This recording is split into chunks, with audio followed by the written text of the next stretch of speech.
everyone. I am Manisha Joshi, and I am joined here today with Earl Kelly, founder and owner of EK3 Technologies, and it is time for Tech Chat Tuesdays. And today we're going to talk about something really fun, robots. Now, you may have noticed in hotels and campuses, especially when COVID broke out, that there are now robots delivering food, mail, all kinds of things. But robots have been in our everyday life for a really long time. So I am excited to hear what you have to share with us. Earl, thank you for joining. Thank you for having me.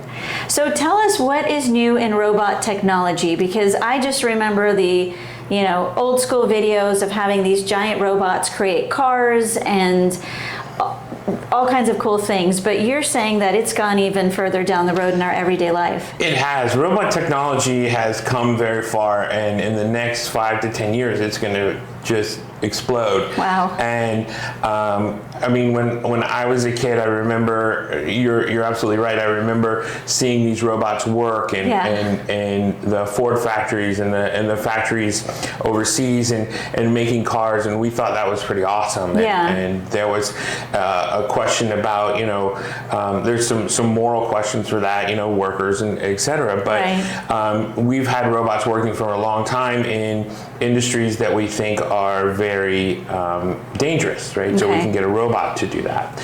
But today we find ourselves with robots everywhere.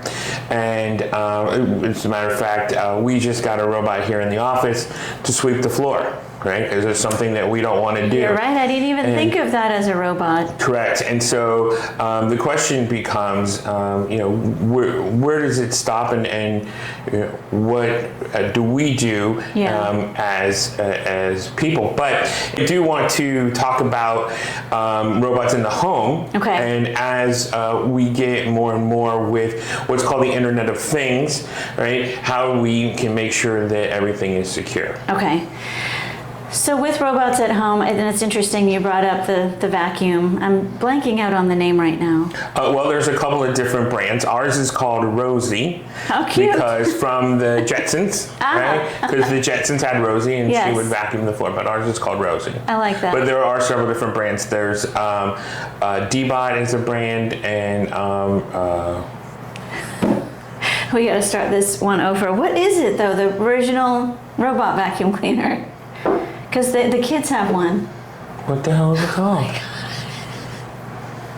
It's called... We'll delete this out, but Roboto? No, I can't. Roomba. Thank you. Roomba. Okay, so I'm going to start that over.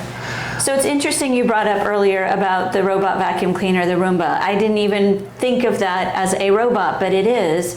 And with security systems being different, how are robots kind of coming into play with that? Well, there are a couple of different brands of robots there, so I don't want to say that we endorse one or the other. There's D-Bot and there's Roomba. Okay. And you guys named yours Rosie. And ours is named Rosie after the Jetsons, correct? But that's a robot because it thinks for itself. It figures out what your home looks like. Some of the new ones that have come out actually have I don't know if it uses radar or LiDAR or infrared, but it can actually map out your home and map out each room, and so you can see what your home looks like. The robot has figured out what your home looks like, and then puts it on a map for you. Okay. But that brings up some security issues that I think everyone needs to know, and that is making sure that the interfaces to these are secure, right? Making sure that you're using, people will tell me, well, it's just a robot, nobody cares, but the robot is actually taking a picture of your home, right? So if a bad actor wanted to get in or wanted to at least know what your home looks like, they can get in and do those kind of things. They can also do some crazy things like send a code perhaps, and I'm not saying this can happen, but I could see it happening.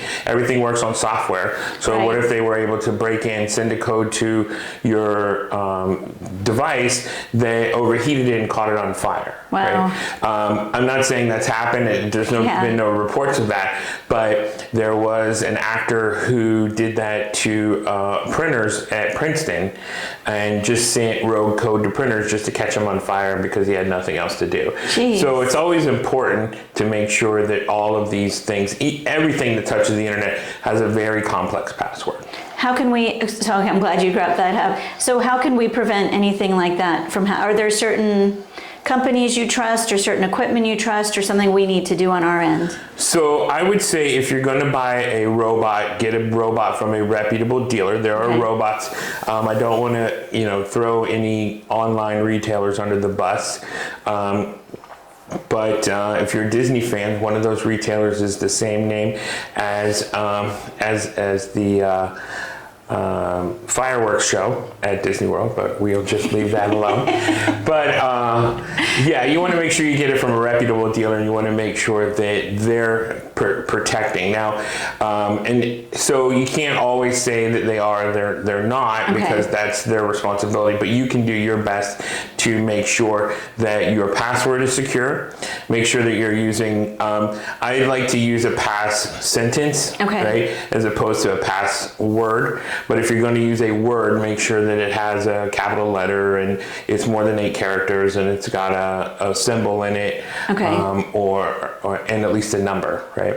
So, and then also, if two-factor authentication is something you can do, make sure you turn that on. So two-factor authentication, for those of you who don't know, means it's the thing where you get like a code in your email, or maybe it texts you a code or whatnot to tell you that someone is logging in. So not only does it require you to put in the code, but it also gives you a notification every time someone tries to log in.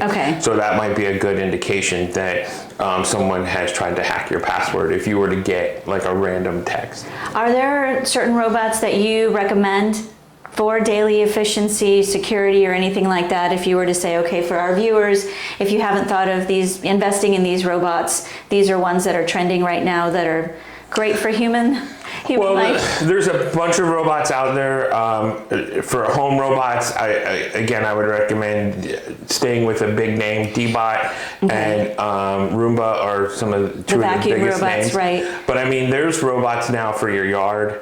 There's robots that will mow the grass. There's robots that will, there's a restaurant here in town, which is interesting, that has robots that will, they have 2 robots. They have a robot that will seat you, so it will take you to your table. And then they have another robot that will actually bring you food. Wow. So that's kind of cool. I know in California, they're actually testing delivery robots, and Amazon is testing delivery robots that will run down the sidewalk and bring you your box and then go back to the truck. Wow. Hotels now have robots that will bring you items. Maybe you needed more toilet paper, you needed something, so a hotel will bring you those kind of items. We had that happen. The kids and I stayed at a boutique hotel in Tampa, and we needed extra toiletries, and the gentleman said the robot will meet you at your door, and I thought he was joking. So I told the kids, what is this thing? And we looked down the hallway, and sure enough, there's this robot coming around the corner, turned, this green light was flashing saying press me. We press it, and this tray comes out, and it was the coolest thing, and then it went on its merry way. I think you're going to see more of that as especially as the labor market is like it is right now. You're going to see more and more of how do we automate the jobs that nobody wants, right? Or even if somebody wants them, they want too much money for it, or what have you. So you're going to see automation happen. We're already seeing some of that in fast food. There's a robot now that will flip burgers and make French fries, okay? So just this week at I'm gonna get that wrong again. At the Jaguar Stadium is what I always say. Just this week at the Jaguar Stadium, they announced that there's a Jacksonville company that has a bartending robot that literally makes drinks. You order your drink and it makes drinks. There's also, they've launched a couple on Royal Caribbean ships. There's a bartender that, it's a little bit more showy because the bartender on the Royal Caribbean ships actually has an arm and it makes drinks, and it can make so many drinks a second. But the one I saw this morning at the Jaguar Stadium looked like kind of just a machine where it's all done in the background. But again, these are jobs they can't get anyone to fill, so they need to automate them. And so I think it's going to be an interesting development Elon Musk, I don't know if you know that guy. Yes. Well, he just sent a few folks into space the other night. Folks into space, yeah. He's my neighbor. No, I'm just kidding. Elon Musk announced maybe 2 or 3 weeks ago now, that Tesla is basically a robot company. And so the software they have in their cars basically makes their cars a robot car, because it's thinking all the time, and it's looking at different devices. And so Elon Musk put in the Tesla company is going to make a robot. Wow. Now the question remains whether or not that robot will be humanoid, or whether or not that robot will be task-oriented. So it seems like humans are okay with task-oriented robots, because we're not challenged by those, right? Yeah. But we may or may not be okay with, and it's a psychological thing, with a robot that looks like a human. Right? Interesting. So people are very accepting of the robots that do inside and that do your yard, etc. But they're not necessarily accepting of a robot that looks like you and me. And so that kind of freaks them out a little bit. It's just a little freaky. Yeah. So the question is whether or not how that's going to affect the industry. Kind of reminds me of the movie WALL-E. Right? If you saw WALL-E, there was a robot that do everything, and it had a different shape for whatever it did. So this one swept the floor, and this one cleaned up the mess, and this one carried the people around, and I think we're going to see a lot more of that. And I'm kind of excited for it, because I know I hate to vacuum the floor. So. Well, I hope you guys got some great information on robot technology. Maybe there's one lurking in your house. And Earl, if anyone has more questions on robots, who should they call? They can always call or text us at 904-337-1610, or you can email us at sales@ek3tech.com. I can't believe I'm going to say this, but I hope everyone has a robotic kind of day. Absolutely. Earl, thank you for joining me. You're very welcome. And thanks for watching, everyone. We'll see you next time on Tech Chat Tuesdays.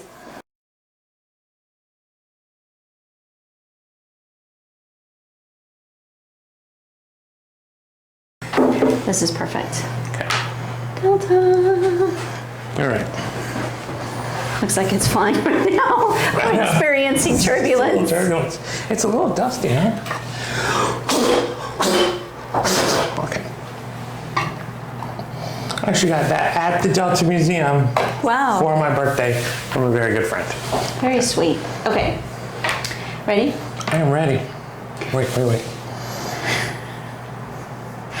I might shake as we talk because we move our hands. I might say something funny. Okay. Hello, everyone. I am Manisha Joshi. At least once. Here we go.